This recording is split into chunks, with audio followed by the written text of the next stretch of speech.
Servos de Deus, a buzina tocai, Jesus em breve virá.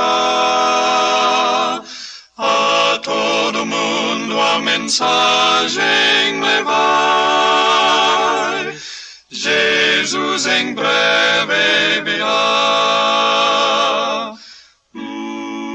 Apresentamos o programa da Voz da Profecia, uma mensagem de fé e esperança que anuncia a volta do Senhor.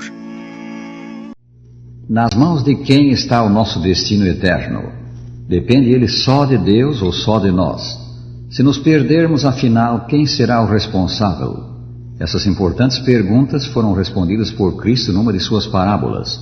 Muito do ensino do Senhor foi dado mediante parábolas. Nas parábolas, o Divino Mestre usava coisas do mundo natural para explicar coisas do mundo espiritual, coisas da terra para esclarecer as do céu, fatos concretos para dar a entender verdades abstratas. A parábola que temos em mente é a do semeador.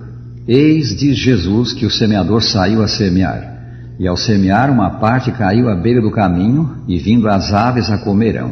Outra parte caiu em solo rochoso, onde a terra era pouca, e logo nasceu, visto não ser profunda a terra. Saindo, porém, o sol a queimou, e porque não tinha raiz, secou-se.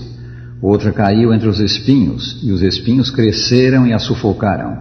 Outra, enfim, caiu em boa terra e deu fruto, a 100, a 60 e a 30 por 1. São Mateus 13, 3-8. Tendo proferido a parábola, Jesus deu também a sua interpretação. A semente é a palavra de Deus. São Lucas 8, versículo 11. Isso significa a mensagem do sagrado livro. Toda semente tem em si um princípio germinativo. Nela está contida a vida da planta. Do mesmo modo, há vida na palavra de Deus. Cristo diz: as palavras que eu vos disse são espírito e vida. Em cada mandamento, em cada promessa da palavra de Deus está o poder, sim, a vida de Deus, pelo qual o mandamento pode ser cumprido e realizada a promessa. Que representa o semeador? Em São Mateus 13, 37 lemos que o Senhor Jesus Cristo, sim, Cristo agindo diretamente, como fez nos dias da sua carne, ou mediante os seus seguidores. O Filho de Deus é o revelador da verdade. Desde a entrada do pecado, Satanás tem semeado a mentira. O Senhor Jesus Cristo semeia a verdade. Ao lançar o semeador a semente da divina palavra, parte desta caiu à beira do caminho e vindo as aves a comeram. Evidentemente esse caminho passava ao lado ou através da área semeada. Porque o solo aí era compacto, duro, a semente não o pôde penetrar. Então vieram as aves e a comeram. O significado disto, Jesus explica: a todos os que ouvem a palavra do reino e não a compreendem, vem o maligno e arrebata o que lhes foi semeado no coração. Este é o que foi semeado à beira do caminho.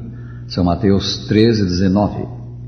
Essa espécie de terreno representa o ouvinte superficial que não sente necessidade da mensagem, que não lhe dá a real atenção. Não aplica a si mesmo a palavra do Senhor. O seu coração está absorvido em objetivos egoísticos, em condescendências pecaminosas, e as faculdades espirituais estão por isso paralisadas. Ele está endurecido pelo engano do pecado. No que respeita a ele, a palavra do Senhor entra por um ouvido e sai pelo outro. Outra parte caiu em solo rochoso, onde a terra era pouca, e logo nasceu, visto não ser profunda a terra. Aparentemente Jesus não se referiu a pedras soltas espalhadas pela superfície, mas a extensas rochas cobertas por fina camada de terra. A ocorrência desse tipo de solo é comum nas áreas montanhosas da Palestina. Lançada nesse terreno, a semente logo nasce, mas a planta não pode deitar raízes profundas. Então, vindo o sol, ela definha e morre. Aplicando o símbolo, Jesus diz: o que foi semeado em solo rochoso, esse é o que ouve a palavra e a recebe logo com alegria, mas não tem raiz em si mesmo, sendo antes de pouca duração, em-lhe chegando a angústia ou a perseguição por causa da palavra, logo se escandaliza. São Mateus 13, 20 e 21. Que representa a rocha nesta espécie de terreno? Ela representa o natural egoísmo do coração humano. Muitos que professam religião são ouvintes de pedregais. Como a rocha está sob o sedimento de terra, está o egoísmo próprio do coração natural sob os bons desejos e aspirações. O amor ao próprio eu não está subjugado. Ainda não viram a extraordinária iniquidade do pecado e o coração não está humilhado pelo sentimento de culpabilidade. Esta classe pode ser convencida com facilidade e parecer de promissores conversos, mas só possuem religião superficial. Outra caiu entre os espinhos, e os espinhos cresceram e a sufocaram. Evidentemente os espinhos haviam sido cortados, mas não arrancados. Ao crescerem as plantas resultantes da semeadura, os espinhos cresceram com elas e a sufocaram. O sentido disto, o que foi semeado entre os espinhos é o que ouve a palavra, porém os cuidados do mundo e a fascinação das riquezas sufocam a palavra e fica infrutífera. São Mateus 13, 22. Esta classe vai além da precedente. Ela tem um bom começo, mas não chega a produzir frutos. Os espinhos a sufocam. E os espinhos são, primeiro, os cuidados do mundo. Este é um mal que a todos abrange. Ao pobre, porque não sabe de onde lhe virá o sustento. Ao rico, porque teme perder o que tem. A fascinação ou engano das riquezas é outra manifestação dos espinhos. Incidentemente, o mal não está nas riquezas em si, mas no amor a elas. São Paulo adverte: o amor do dinheiro é a raiz de todos os males. E alguns nessa cobiça se desviaram da fé e a si mesmos se atormentaram com muitas dores. 1 Timóteo 6:10. A fascinação das riquezas abafa a palavra. Outro espinho que sufoca a planta celestial são os deleites da vida. São Lucas 8:14.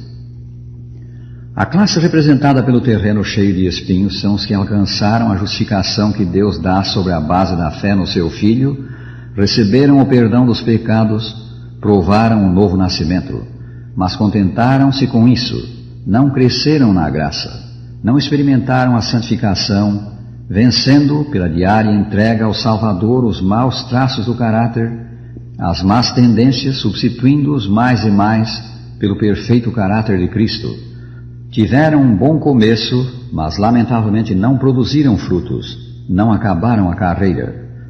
Parte da semente caiu em boa terra e deu fruto, a 100, a 60 e a 30 por um. Que representa a boa terra? O que ouve a palavra e a compreende. São Mateus 13, 23. São Marcos diz: são aqueles que ouvem a palavra e a recebem. Capítulo 4, 20. E São Lucas são os que, tendo ouvido de bom e reto coração, retêm a palavra. Estes frutificam com perseverança. Capítulo 8, 15. Os 3 evangelistas no seu conjunto dão um quadro completo. A classe representada pela boa terra compreende a palavra, compreende o seu alcance, recebe a palavra, crê nela como vinda de Deus e deixa-se transformar por ela, produz fruto com perseverança. Os frutos da classe representada pela boa terra são os frutos do Espírito, demonstrados na vida de Cristo: amor, alegria, paz, longanimidade, benignidade, bondade. Gálatas 5, 22 e 23. Eles são vistos também na obediência a todos os santos princípios do reino de Deus, expressos nos 10 mandamentos. O Senhor Jesus Cristo, nosso exemplo, viveu os 10 mandamentos, e como seus seguidores devemos andar assim como ele andou. 1 São João 2, 6. Os frutos que Deus espera, e que foram tão admiravelmente demonstrados em seu Filho, são vistos ainda no espírito de amorável serviço prestado a quantos estejam em necessidade. De onde vêm os diferentes resultados, uma vez que em cada um desses 4 casos o semeador e a semente são os mesmos? Eles vêm das diferenças de terreno. E isso significa que se a divina semente não produz em nossa vida os devidos frutos, a culpa está com nós mesmos. Se nos perdermos, afinal, a responsabilidade será nossa. Deus a todos dá iguais oportunidades, a todos Ele chama, a todos concede certa medida de luz quanto à verdade religiosa e certa medida de fé. Deus faz a sua parte operando em todos, mas uns reagem favoravelmente, enquanto muitos, triste é dizê-lo, reagem negativamente. É a condição dos solos improdutivos, condição inalterável, ou pode qualquer deles ser transformado em boa terra? Noutras palavras, pode o coração endurecido pelo tráfico do pecado, cheio de egoísmo e dominado pelo amor do mundo, ser mudado em coração bom e reto, que recebe e deixa frutificar a divina semente? Graças a Deus, tal mudança é possível. Deus diz, Jeremias 4:3, segundo a Bíblia Viva, lavrai a dureza dos vossos corações. De outra maneira, a boa semente será desperdiçada entre espinhos. Esta obra o Salvador quer fazer por nós e para realizá-la pede a nossa cooperação. Eis, prezado ouvinte, o claro ensino desta parábola.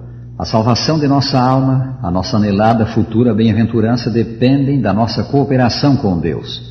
Deus inicia o esforço semeando em todos a mesma semente, dando a todos igual começo, um pouco de luz, um pouco de fé, também vontade de fazer o bem, de agradar o Pai Celeste.